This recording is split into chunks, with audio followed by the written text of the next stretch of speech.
Howdy folks, I'm Glorious Glory Lilies, gallantly gallivanting over green glens. I'm Amber. And here are more green glens for us to gallivant over. Oh wait, what's that on the horizon? It's some Reddit! Let's get into it. Alright folks, and our first letter is titled, Am I a Jerk for Telling My Husband That I Married Him to Have a Partner and Not Another Burden? I'm a 24-year-old female, and I'm married to my husband, a 25-year-old male, and we have been together for 8 years, married for 1. We just bought a house over a month ago. But we have been looking for 3 years due to the economy. He has never been the most helpful with our apartment, but swore that he would change. Fast forward to now, and it's no surprise that he is little to no help. He does not clean up after himself, with the exception of his own laundry. I expected this after watching my mother do this the entirety of her marriage.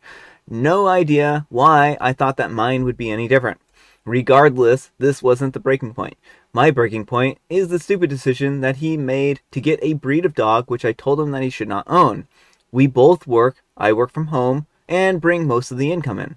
But he does work, and he works long and hard at HVAC. My job is the most important to be able to pay everything that we need to survive. He wanted a dog, and I did too, and I picked a hound at a shelter. She's not perfect, but she's not a bad dog. He wanted his own dog, and we have 2.5 acres, so sure, why not get another one, so long as there's no issues with my dog. She could have a friend. I told him that he should research what kind of dog would be best for him, and he said that he wanted either a Husky or a German Shepherd. I did ask if he researched. No, of course not. He thinks that they're cute. I explained why he should research the dog that he wants, and that Huskies and Shepherds are known for being high energy and needing lots of work and attention, which we don't have time for. So what does he do? He goes and picks out a full Siberian Husky. She is sweet, but all she does is all the typical Husky things. She is bored and she'll tear things up, specifically my things. She has ruined so many things of mine, costing me so much money, which he can't pay back because he doesn't make good enough financial decisions.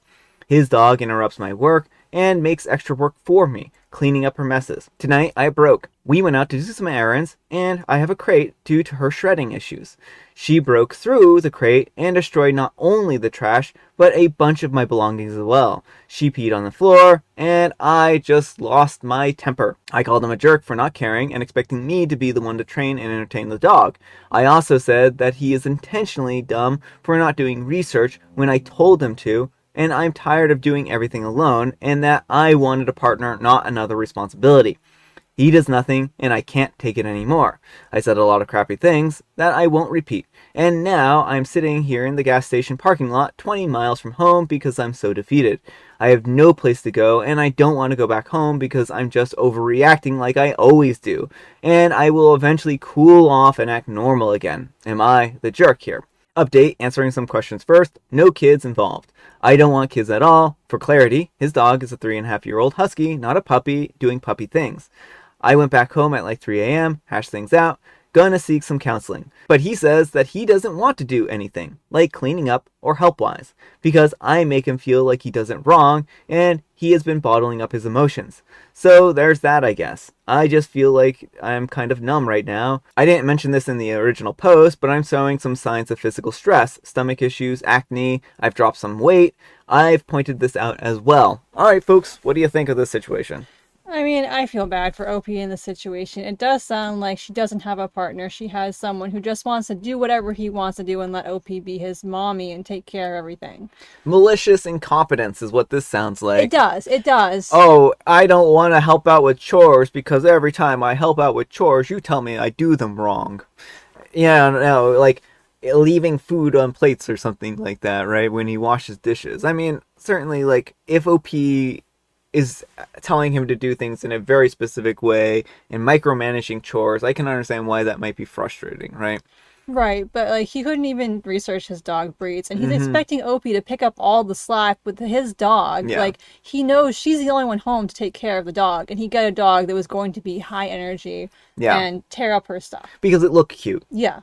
Like, he didn't get this dog because he likes dogs. He got the dog because it looks cute. It's a matter of status for him. So this isn't, he's not taking care of the dog. He's not pulling his end of the weight. He's not being, responsible in this relationship. And he's abusing OP's goodwill and generosity. And I think that it might be time for OP to either do separation. She sounds like she wants to do therapy. I mean, maybe therapy would be a good place to start in this situation, but I'm just concerned that I think he knows that he can get away with not doing anything as long as he just pretends not to know how to do stuff right. Right. It sounds like he has zero regard for OP and all of this, you know, like she has gotten to this breaking point. It sounds like she's had these conversations with him before and he doesn't listen, he doesn't listen, he doesn't listen. And when she finally gets to her breaking point, like the way she's like says it like at the end of her original post about how I'm just overreacting like I always do. Like he parrots those lines at her enough that like they're a script now. Yeah. So this tells me that there's a lot of issues here in this relationship, and I really hope OP gets some clarity from couples counseling if they go through with that. Like, the guy just sounds manipulative at a certain point. I don't know. But let me know what you folks think. So anyhow, take care and good luck. Oh, and one more thing real quick, because OP says like, oh, I don't know why I expected my relationship to turn out any different. There are plenty of men out there who will pull their weight, but they'll pull their weight from the get-go. You can't expect someone who doesn't pull their weight to magically do it. They're probably a lost cause, but there are plenty of men out there who will pull their weight in the household. And V the 25th tonight says, this is a dumb post. You've had 8 years to figure out this nonsense. Again, 8 whole years. You are definitely the jerk to yourself. And OP replies, he wasn't like this for 8 years. It started relatively recently. I mean, it's not uncommon for people who do pull their weight, you know, when they're first in a relationship to then start slacking off once they get a ring, because then they feel like they've gotten their partner locked down. Yeah. And Hucklecat100K says, this is an ancillary question, but you both made the decision that it would be okay to get another dog because you have acreage. Why is the dog in the crate instead of running around in the yard? Why can't you put the dog outside when he's at work? I do agree with the others that you have bigger issues with the human puppy, but it seems that putting the dog outside temporarily would solve the problem while you work out what you're going to do. And OP replies, I worry for their safety at night due to coyotes and bobcats in the area.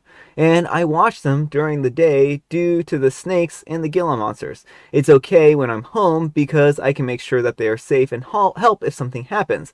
But I worry if we're gone, what would happen? Alright folks, and our next letter is titled, Today I messed up by accidentally giving my mom an adult toy for Mother's Day. This happened over the weekend. My sister and I decided to give my mom a nice purse for Mother's Day. However, I accidentally mailed it to the wrong address. My parents spend the summer at their lake cabin, Midwest, bougie, I know. And I sent the package to their regular address. No big deal though. My sister lives nearby, so I asked her to grab the box and bring it to our big family Memorial Day get-together. When I arrived at the cabin, my sister showed me the package and handed it to me. And I thought that this didn't quite look right. Are you sure there were no other boxes there? I inquired. Yes, she replied, and it's a good thing that I got it when I did, because it was sitting out in the rainstorm, and it was already looking in pretty rough shape. She was right. The box had been waterlogged, and the ink on the mailing label was completely worn off. The weirdest part was that it had a battery label. Obviously, a purse does not need a battery warning. Well, if this was only a package, I guess that's it, I conceded. If it's not the purse, she's going to have to keep whatever mystery item is inside, and we can keep the purse, I joked. Cut later in the day, just before dinner. Everyone, 20 plus people, have gathered in the living room. The perfect time for the unboxing. My 73-year-old mother carefully opens the squished, water-damaged box and finds a smaller, unmarked black box inside. It was probably like 5 inches by 7 inches by 2 inches. Boring, I thought. It's got to be an external hard drive or something, and boy was I wrong. She opened the next box to find an anatomically realistic black adult toy, evidently with some battery features. She held this big vinyl circumcised rubber member in her hands for everyone to see for several seconds before it dawned on her what it was. I said, put that back in the box, put it back in the box, I shouted, but it was too late. Everyone had already seen it. The array of reactions everyone had was just quite interesting. My sister and I started laughing hysterically. My mother looked angry. Most of the other adults were stifling laughs while trying to keep their composure.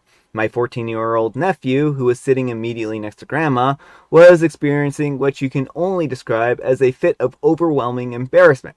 Without a word, he just got up and ran out of the room in a sort of awkward way and shuffled off. My 5-year-old wanted to know what was so funny. As it turns out, if you squint really hard at the shipping label, you can see that was meant for a few houses down. I hope the neighbors aren't missing it too much. Thanks, neighbors, for facilitating one of the most epic family stories ever. This is certainly going to be part of our family lore for decades to come. All right, folks, what do you think of this story? Moral of the story, always check the package before giving presents to people. Yeah, I mean, I think that it's one of these things where you always open the box before you give it to somebody. Like, I've never taken and wrapped an Amazon box as is, because you need to check to make sure it's not, like, broken on the inside or some other damage. Usually, at least that's my experience, right? Because it's not like these are the most reliable things. Sometimes you get shipped the wrong thing, sometimes you get, other stuff, right? But I do think that they should at least make an effort to give this to the neighbors who they've accidentally stolen it from. I don't know how they would feel about that. Here you go, neighbors. Well, the thing is, like, if it's a misdelivered package, probably the neighbors have already hopefully they've already contacted Amazon and gotten a refund. Mm-hmm. Well, let me know what you folks think. So anyhow, take care and good luck. Always check your packages. Alright, folks, and our next letter is titled, Part 2 of Am I the Jerk for Leaving My Boyfriend in Another State? And this is one that we covered last week. It was essentially about OP who left their husband in Florida, or boyfriend in Florida, right? Because he was looking at all these other women and basically insulting OP's figure and everything telling her else. you'd be so much better if you looked like these women. Yeah. Hey, Reddit. To start, thank you all for your kind words and support during this time. For the many of you that saw my last post and have been patiently waiting for an update, wait no more. Please know that part 2 really isn't all that exciting. After leaving my boyfriend in Florida while on vacation, he started blowing up my phone with insults and claims and trying to get me to fund his trip back to California. He gave me various demands, all circling around getting him on a flight that day back to California. I informed him that I don't take demands from men that look like Benjamin Franklin.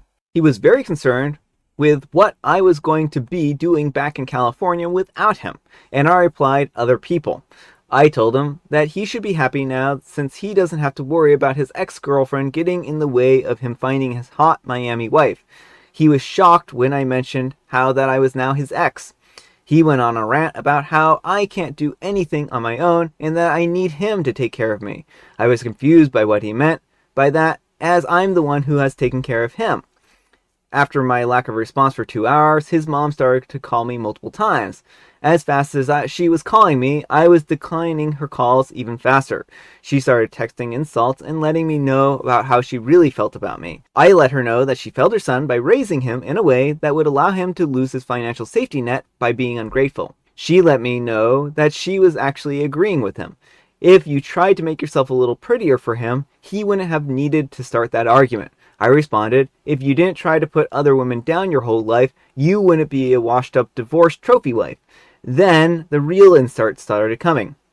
I must have struck a nerve. I finally texted her back after the rapid firing of insults about my appearance that if she wanted him back in California, it's her job to support her son, and she sent multiple more messages after that, but I stopped reading them after I said my part.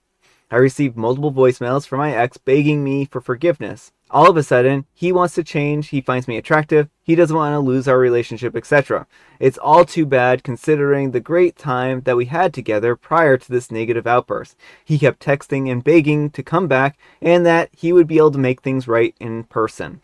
Eventually, he gave up on texting. His mother ultimately had to put him in a cheap motel for the couple of days so that she could figure out how to get him back home to Iowa so that she could take care of him the way that I apparently couldn't. She got him back home this morning, all while making multiple Facebook posts about me being a terrible person for leaving her sweet baby boy by himself in an alligator-infested swamp-covered state.